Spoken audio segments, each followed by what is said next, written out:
Bonsoir, bienvenue dans le monde de demain. Genève, réputée ville d'eau, tient une place importante à l'international sur les questions de politique publique, de gestion de l'eau.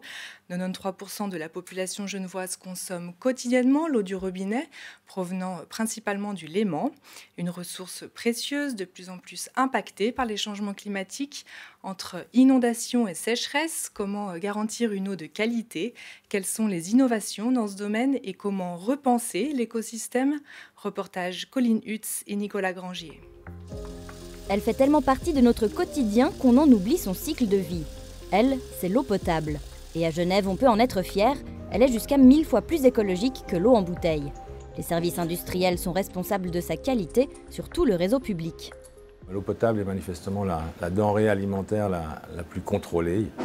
Et on procède évidemment quotidiennement à des prélèvements d'eau sur tout le canton où le matin, des équipes partent faire ces prélèvements pour ensuite être analysées en cours de journée sur les jours qui suivent. Chaque année, 6000 prélèvements et 90 000 analyses sont effectuées afin de s'assurer de la potabilité de l'eau du robinet. Variée en sels minéraux, elle provient à 90% du Léman et à 10% des nappes phréatiques. Le traitement des eaux pompées dans le lac n'est pas tout à fait le même que pour celles émanant du sous-sol. Le processus de traitement de l'eau potable pour l'eau qui provient du lac, qui est une eau de surface, eh bien, il est plus compliqué, il est plus technique, puisque là, on a des stations de traitement de l'eau potable qui pompent l'eau à 35 mètres de profondeur dans le lac et qui, avec 3 étapes principales, vont traiter cette eau pour l'envoyer ensuite dans le réseau de distribution. On va légèrement chlorer l'eau potable pour pouvoir garantir la qualité de cette eau potable tout au long de son transport jusqu'au robinet des clients. Les SIG ont développé un système de surveillance de la qualité de l'eau en 3 volets. Le premier volet, c'est la surveillance en laboratoire de la qualité physico-chimique de l'eau potable. Il y a un deuxième volet très important, c'est la qualité microbiologique. Et puis, il y a un troisième volet qu'on a développé particulièrement ici à Genève au service industriel, c'est la surveillance organoleptique, c'est-à-dire la qualité du goût, de l'odeur, de l'aspect visuel de l'eau, puisque l'eau potable, se doit être inodore, incolore et sans goût. La mission des SIG ne s'arrête pas au robinet. Il faut ensuite assurer le traitement des eaux usées jusqu'au rejet dans le milieu naturel.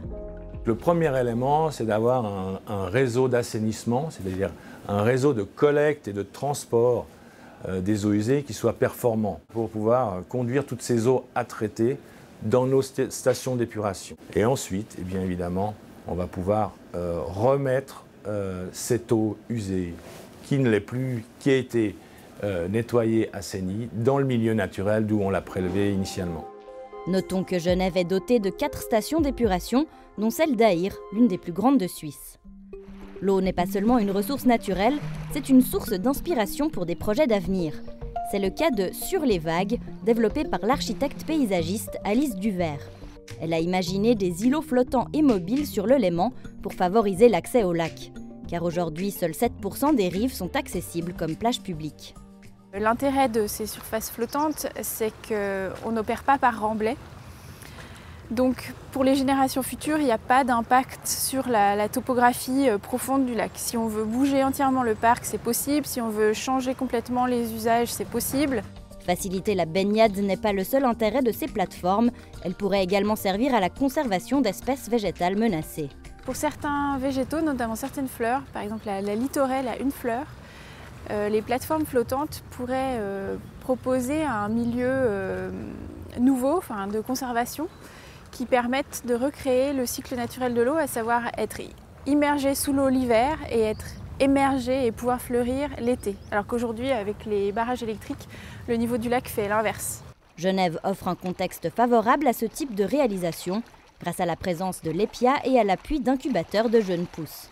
Grâce à Apple, c'est vrai que j'ai pu participer à un salon qui a eu lieu à Genève, qui s'appelle Innovate for Water, où j'ai rencontré pas mal de monde que voilà, je n'aurais pas pu imaginer croiser en fait. J'ai participé au prix IDEA, j'ai remporté le 3e prix. Et c'est vrai que c'est un milieu en fait, qui soutient beaucoup les jeunes entrepreneurs. C'est à la fois très petit et puis finalement assez tourné vers l'innovation, donc on se sent bien à Genève. Néanmoins, entre l'idée et la concrétisation, le chemin est semé d'embûches. Les premiers essais vont se faire au large de Morges avec les chercheurs et fabricants. Les prochaines étapes, c'est fabriquer le démonstrateur et faire des tests à la fois de sécurité et puis faire des tests de poussée végétale. Évidemment des espèces locales et indigènes et voir à quelle vitesse elles arrivent à pousser dans un environnement un peu dynamique. Parce que pour l'instant, j'ai fait des tests en aquarium et elles s'en sortent bien. Mais dans un environnement où l'eau bouge comme ça, peut-être que certaines plantes peuvent être découragées. Reste à assurer le financement de ce concept innovant. Au départ, Alice Duvert a même dû investir de sa poche pour le lancer. Mais grâce à sa persévérance, elle devrait désormais voir plusieurs acteurs locaux s'y intéresser et lui assurer un cash flow suffisant. Gilles Mühlhauser, bonsoir. Bonsoir. Vous êtes directeur général de l'Office cantonal de l'eau à Genève. Alors, le Léman représente le plus gros volume d'eau d'Europe occidentale. Comment s'organise l'exploitation partagée de cette ressource ? Alors, elle s'organise évidemment en fonction de 4 territoires. La Haute-Savoie, pour commencer par nos amis français, et puis ensuite les 3 cantons suisses, le Valais, le canton de Vaud, le canton de Genève. Genève est quasi la plus petite part, on va dire. Dans le Valais, n'a pas énorme non plus. Et puis, on a donc, en ce qui concerne essentiellement ce qui a fait souci à tout le monde il y a une 60aine d'années, c'est la protection des eaux du Léman. Donc, on a une commission internationale pour la protection des eaux du Léman, où là, on organise déjà tout ce qui permet de soigner cette ressource. Pour les usages, c'est un peu différent, puisque pour l'eau potable, par exemple, qui alimente à 90% les Genevois, en fonction du Léman, chaque canton, voire même la ville de Lausanne, peut prélever de l'eau, etc., selon un certain nombre de décisions. Donc là, nous, on a plutôt une action de surveillance, on va dire, un peu générale à travers la CIPEL, à travers un plan d'action qu'on fait tous les 10 ans, par exemple. Alors, Genève semble être également un exemple en termes de politique publique de gestion de l'eau. Pourquoi ? Dire qu'on est un exemple, c'est toujours délicat. Il faut rester humble.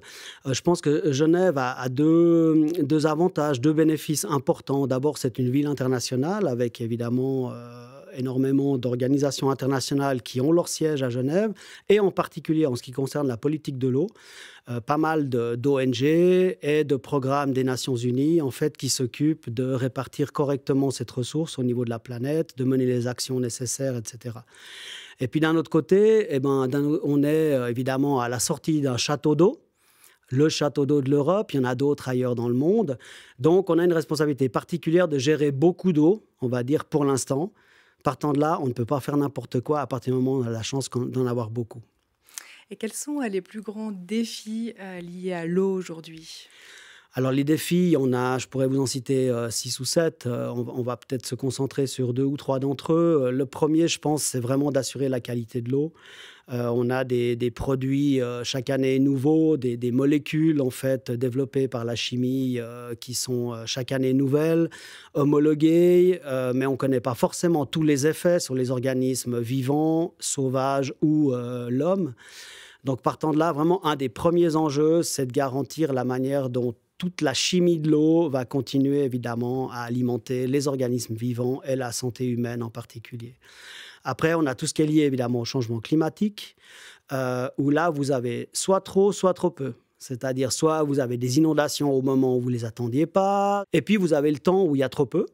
Pas assez d'eau pour les cultures, pas assez d'eau pour les ruisseaux eux-mêmes, pour les poissons, etc. Donc, ça veut dire qu'on entre dans la gestion des extrêmes un peu, et on doit trouver une médiane. Voilà. Et puis après, fort de ces 2 constats, quantité et qualité, je pense que l'enjeu principal, ça va être de savoir comment on va arbitrer les usages à terme. Et puis, usage ultime en tant que biologiste, je le redis chaque fois, c'est que l'eau est en fait à la naissance d'une multitude d'écosystèmes aquatiques importants qui délivrent des prestations pour l'humanité dont on ne se rend pas compte tous les jours. Et le but premier, c'est que l'eau puisse continuer à délivrer ses prestations écosystémiques. Donc d'abord la soigner, d'abord l'économiser. Vous coordonnez également un projet de gestion de l'eau en ville. Est-ce que vous pouvez nous en dire plus ? Oui, alors plutôt que de le coordonner, on va dire on le promeut aujourd'hui, puisqu'en fait, jusqu'à maintenant, l'eau était gérée en ville. C'est-à-dire vous avez soit l'eau du robinet qui finit dans les eaux usées, soit l'eau qui tombe de la pluie et que vous faites partir dans ce qu'on appelle les eaux claires, à travers les grilles qui rejoignent ensuite les cours d'eau. Aujourd'hui, ce qu'on aimerait, c'est réussir à capter une partie de ces eaux pluviales pour les ralentir, pas qu'elles aillent tout de suite dans les cours d'eau, qu'elles profitent peut-être dans certains cas aux citoyens pour rafraîchir l'ambiance d'un espace public au milieu d'un système très minéral.